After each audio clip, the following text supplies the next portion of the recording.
2018 को जब atrocity act के विरोध में सारे देश भर में लोगों ने आंदोलन किया, 13 लोग अनुसूचित जाति और जनजाति के मारे गए, तब जाकर भारत सरकार को संशोधन करना पड़ा, संविधान में संशोधन करना पड़ा, एट्रोसिटी एक्ट में संशोधन करना पड़ा और सुप्रीम कोर्ट का जो निर्णय था उसे रद्द करना पड़ा। इसका मतलब यह है कि अगर संविधान में भी कोई संशोधन करने की बात है तो उसे राष्ट्रव्यापी आंदोलन करने की जरूरत है। केवल मात्र सुप्रीम कोर्ट में जाकर ये मामले, हम संविधान की रक्षा, संविधान में हमारे अधिकारों की रक्षा नहीं कर सकते केवल मात्र सुप्रीम कोर्ट में जाकर। जो अनुसूचित जाति जनजाति बैकवर्ड क्लासेस के जो कर्मचारी हैं वो केवल सुप्रीम कोर्ट का रास्ता अपनाते रहते हैं। सुप्रीम कोर्ट का रास्ता केवल अपनाना उपाय नहीं है, इसलिए उसका वास्तविक उपाय का उदाहरण मैंने आपको बताया कि 2 अप्रैल 2018 को एट्रोसिटी एक्ट के संबंध में सुप्रीम कोर्ट ने जो फैसला दिया था उसके विरोध में जब देशव्यापी आंदोलन हुआ, उसके बाद में संविधान संशोधन हुआ और उसमें सुधार किया गया। इसका मतलब है राष्ट्रव्यापी आंदोलन करना जरूरी है। राष्ट्रव्यापी आंदोलन केवल कर्मचारी लोग नहीं कर सकते, अधिकारी पदाधिकारी नहीं कर सकते।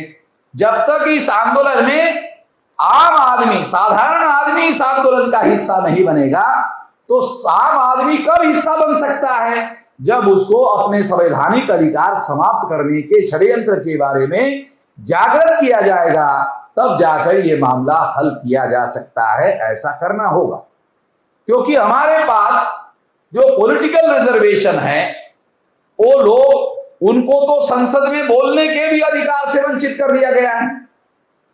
बाबा साहब आंबेडकर तो ये कहते हैं कि गांधी और कांग्रेस ने लोगों को दलालों और भड़वों में रूपांतरित कर दिया है, इसलिए इनके द्वारा हमारे किसी प्रकार के कोई अधिकार, उनकी सुरक्षा करने का कोई काम वो कर सकते हैं, ऐसा मुझे लगता नहीं है। इसलिए हमारे पास, क्योंकि एक तो ये है, दूसरी एक और खतरनाक डेवलपमेंट देश में हो गई है, वो ये है कि अगर कांग्रेस जाती है तो बीजेपी आती है, बीजेपी जाती है तो कांग्रेस आती है। इसका मतलब है एक ब्राह्मण की पार्टी जाती है तो दूसरे ब्राह्मण की पार्टी सेंट्रल में आती है। इसका मतलब यह है कि एक दुश्मन जाता है तो दूसरा दुश्मन आता है, तो इसका मतलब है हमारे अधिकारों की सुरक्षा, सत्ता में परिवर्तन होगा मगर शासन जाति में परिवर्तन नहीं होता है। इसलिए हमारी चुनाव के द्वारा परिवर्तन करके हमारी समस्या का समाधान नहीं हो सकता। तीसरी बात, अगर हमारे लोग संख्या में 85% है, अगर वो सरकार में बदलाव करके खुद सरकार बनना चाहते हैं, इसके लिए आज के तारीख में सबसे बड़ा अवरोध ईवीएम मशीन के द्वारा लाया गया है और इसलिए ईवीएम मशीन की वजह से ये रास्ता भी उन्होंने बंद कर दिया गया है। इसलिए हमारे सामने अभी राष्ट्रव्यापी जन आंदोलन करने के अलावा कोई विकल्प बचा हुआ नहीं है। ऐसे आंदोलन को अगर सफल करना है तो जो हमारा पढ़ा लिखा वर्ग अभी है, जो भी पढ़ा लिखा वर्ग उपलब्ध है, उस पढ़े लिखे वर्ग को ये ध्यान रखना होगा कि किसी भी आंदोलन को चलाने के लिए 5 साधनों की जरूरत होती है। बुद्धि, किसी भी आंदोलन में निर्णय करना है तो निर्णय करने के लिए बौद्धिक क्षमता का होना जरूरी है। दूसरा, किसी भी आंदोलन को सारे देश भर में चलाने के लिए पैसे के साधनों की जरूरत होती है। तीसरा, हुनर, हर प्रकार का हुनर आंदोलन में जगाने के लिए बोलना पड़ेगा, लिखना पड़ेगा, गाना पड़ेगा, जागृत करना पड़ेगा, तो हुनर चाहिए। और बहुत बड़े पैमाने पर लोगों को तैयार करने के लिए समय देने की जरूरत है और इसके लिए हमें मेहनत और परिश्रम करने की जरूरत है। इस तरह से, इस माध्यम से,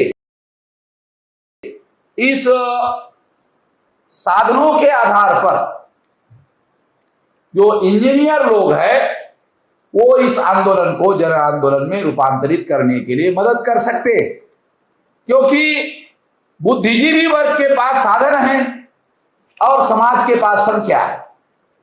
केवल बुद्धिजीवी वर्ग जन आंदोलन नहीं कर सकता, क्योंकि जनता के बगैर जन आंदोलन नहीं हो सकता, तो जनता का सहभाग कराना पड़ेगा।